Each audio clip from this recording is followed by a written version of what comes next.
नमस्कार दोस्तों, आज की साखी सतगुरु नानक देव जी के समय की है। जब सतगुरु नानक संगलादीप देश में गए, यहाँ पर शिवनाभ नाम के राजा का राज्य था। तो जब सतगुरु वहाँ पर गए तो उसने सतगुरु नानक की परख करने के लिए सुंदर स्त्रियों को भेजा। तो उसके बाद क्या हुआ, आइए बड़े ही प्यार से आज की यह साखी शुरू करते हैं। साध संगत जी, जब संगलादीप के राजा शिव नाम के अंदर रूहानियत की तड़प पैदा हुई तो वह पूरे गुरु की तलाश करने लगा, जो उसका मार्गदर्शन कर सके, उसे रास्ता दिखा सके। और उसने उस समय सतगुरु नानक की प्रसिद्धि के बारे में बहुत सुना हुआ था कि कलयुग में एक संत है जिनका नाम नानक है, जो अपने उपदेशों से भटके हुए जीवों को रास्ता दिखाते हैं, उनका मार्गदर्शन करते हैं। वह पूर्ण समर्थ कृपा निधान देह रूप में परमात्मा है। तो साध संगत जी, जब संगलादीप के राजे ने सतगुरु नानक की प्रसिद्धि के बारे में सुना तो उसके अंदर सतगुरु नानक के दर्शनों की चाह पैदा हुई, उनकी शरण में जाने की इच्छा उसके अंदर पैदा हो गई कि मेरा भी उनसे मिलाप हो जाए ताकि मैं भी अपना जन्म सफल कर जाऊं। तो जब उस राज्य के कुछ फकीरों को यह बात पता चली कि राजा एक पूरे गुरु की तलाश में है, तो उन्होंने उस राज्य में अपने आप को एक पूर्ण संत साबित करने के लिए बहुत प्रयास किए,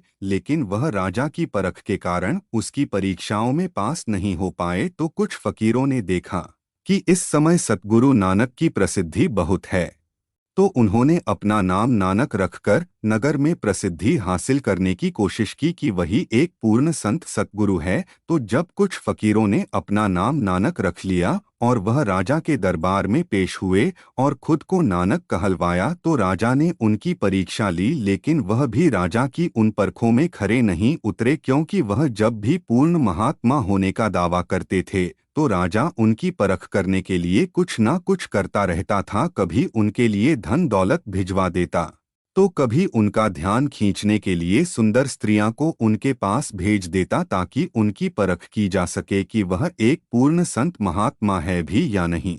तो राजा ने अपने उस नगर में सुंदर स्त्रियां इसी काम के लिए रखी हुई थी ताकि वह उनकी सहायता से एक पूर्ण संत की पहचान कर सकें। तो जब भी कोई महात्मा होने का दावा करता था तो राजा अपनी उन सुंदर स्त्रियों को उनके पास भेज देता था। वह स्त्रियां उसका ध्यान अपनी तरफ आकर्षित करती थी अपनी आंखों से, और अपनी अदाओं से उन्हें अपने साथ भोग विलास करने के लिए मजबूर कर देती थी।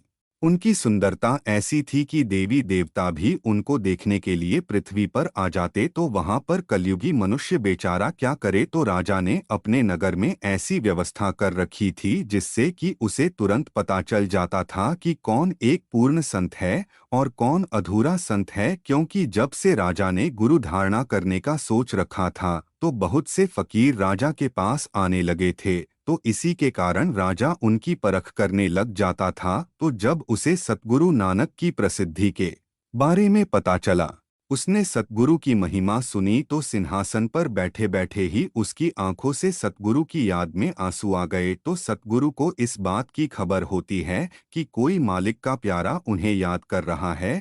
तो सतगुरु भाई मर्दाना और भाई बालाजी को कहते हैं, चलो चलने की तैयारी करते हैं, कोई हमें याद कर रहा है और वैराग्य से भरा हुआ है। साध संगत जी, उस समय जो भी सतगुरु को सच्चे दिल से याद करता था, सतगुरु तुरंत उसे दर्शन देने के लिए चले जाते थे। और अगर आज भी कोई सच्चे मन से सतगुरु नानक को याद करें तो सतगुरु अपने उस शिष्य को दर्शन देने आ जाते हैं, उसका मार्गदर्शन करने के लिए सतगुरु हाजिर हो जाते हैं। तो साध संगत जी, जब राजा ने सतगुरु को याद किया तो सतगुरु तुरंत भाई मर्दाना और भाई बालाजी के साथ संगलादीप देश में पहुंच गए। तो वहां जाकर सतगुरु एक बगीचे में बैठ गए जो कि सूखा हुआ था और उस बगीचे के फूल मुरझाए हुए थे। तो जब सतगुरु नानक उस बगीचे में जाकर भाई मर्दाना और भाई बालाजी के साथ मालिक की याद में बैठ गए और उसका कीर्तन करने लगे, तो वह बगीचा हरा भरा हो गया, फूल खिल उठे। तो ये अलौकिक चमत्कार देख नगरवासी हैरान हो गए और उन्होंने उस बगीचे के मालिक को खबर की कि जिस बगीचे की तू देखभाल करता है उस बगीचे में कोई संत आकर बैठे हैं, और जैसे ही वह वहां आकर बैठे तेरा बगीचा हरा भरा हो गया है। तो नगरवासियों की ये बात सुनकर वह भागा हुआ अपने उस बगीचे में आता है और अपने बगीचे को हरा भरा पाता है, तो सतगुरु की अपार कृपा देख वह राजा के पास जाता है और कहता है कि महाराज, हमारे नगर में एक पूर्ण समर्थ गुरु पधारे हैं, कृपया आप चलकर उनके दर्शन करें। तो राजा अपने मंत्री को उनकी परख करने के लिए भेज देता है। तो जब मंत्री राजा के हुक्म अनुसार सतगुरु नानक के पास बहुत सारे उपहार लेकर जाता है, बहुत सारे खाने पीने के पदार्थ लेकर जाता है, कपड़े लेकर जाता है, तो सतगुरु उसे देखकर कहते हैं, "ऐ रस का स्वाद व्यर्था समझो, नाम रस को ही उत्तम रस मानो। जो संसार के रसों में ग्रस्त हो जाते हैं वह विकार ग्रस्त हो जाते हैं, और जो नाम का रस लेते हैं वह विकारों से रहित हो जाते हैं। काया आदि कपड़े सब झूठ है, इनको देखकर मूर्ख करतार को भूल जाते हैं, हमारे ये किसी काम नहीं है, ये लिजाकर अपने राजा को दे दें। और सतगुरु मंत्री की इस भेंट को स्वीकार नहीं करते, उसे वापस राजा के पास ले जाने के लिए कह देते हैं और कहते हैं कि यह हमारे किसी काम नहीं, आप इसे राजा को वापस कर दे। सतगुरु नानक के मुख से यह वचन सुनकर वह मंत्री राजा के पास जाता है और पूरी वार्तालाप राजा को बताता है और कहता है कि महाराज, जिनके पास आपने मुझे भेजा है उनके दर्शन कर मैं निहाल हो गया हूँ। उनका दिव्य स्वरूप देखकर मेरे अंदर शांति बनी हुई है और उनके मधुर वचन सुनकर मैं निहाल हो गया हूँ। आप मेरी बात मानो, यही पूर्ण समर्थ सतगुरु है जो आपका मार्गदर्शन कर सकते हैं।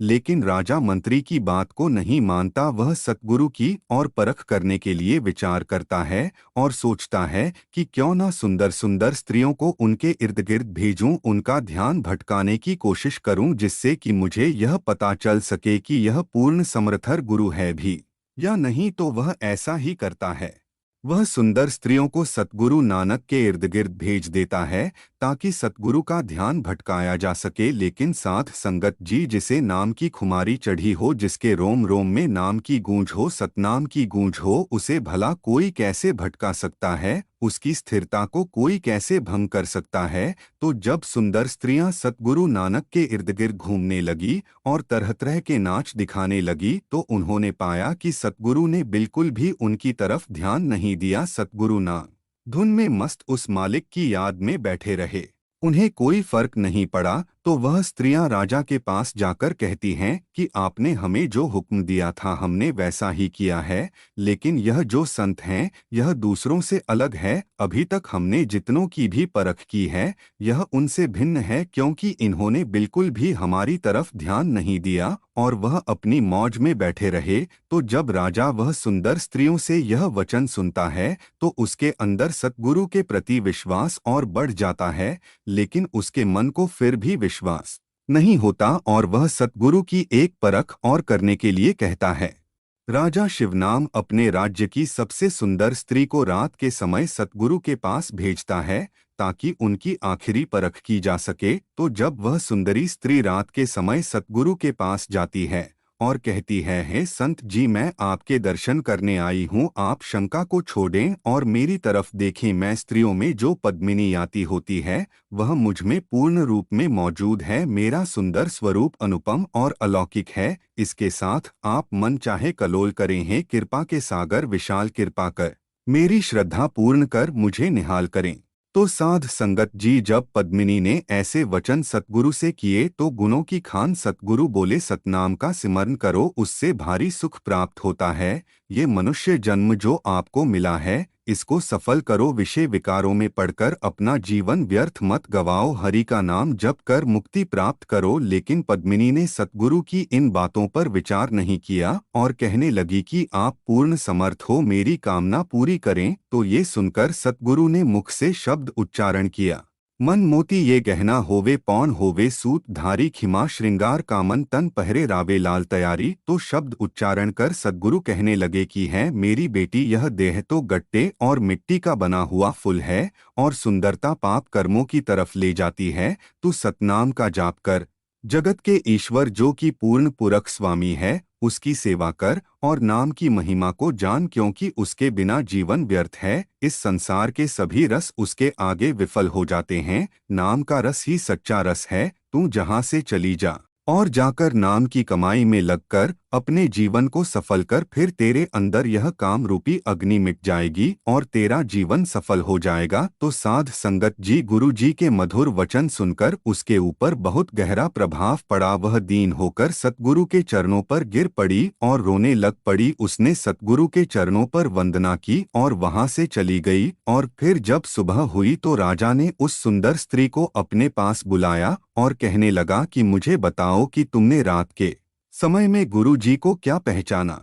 तो वह स्त्री बोलती है, राजन सुनो, अब तक जितने भी फकीर लोग मुझे देखते थे वह जप तप करना भूल जाते थे और मेरी तरफ आकर्षित होकर भटक जाते थे, लेकिन यह जो संत हैं यह उनसे भिन्न है। इनकी महिमा बहुत ऊंची है। इन्होंने मेरा जीवन सफल कर दिया है, मेरे ऊपर नाम का रंग चढ़ा दिया है। हे राजन, देर ना करो, जल्दी जाओ और उनकी शरण ग्रहण करो। तो साध संगत जी जैसे ही राजा पद्मिनी की ये बात सुनता है वह भागकर सतगुरु नानक के पास जाता है और उनके चरणों पर घिरकर वंदना करता है, उन्हें प्रणाम करता है। ऐसे सतगुरु नानक राजा शिव नाम का उद्धार कर देते हैं, उसका मार्गदर्शन कर उसके मनुष्य जन्म को सफल कर देते हैं।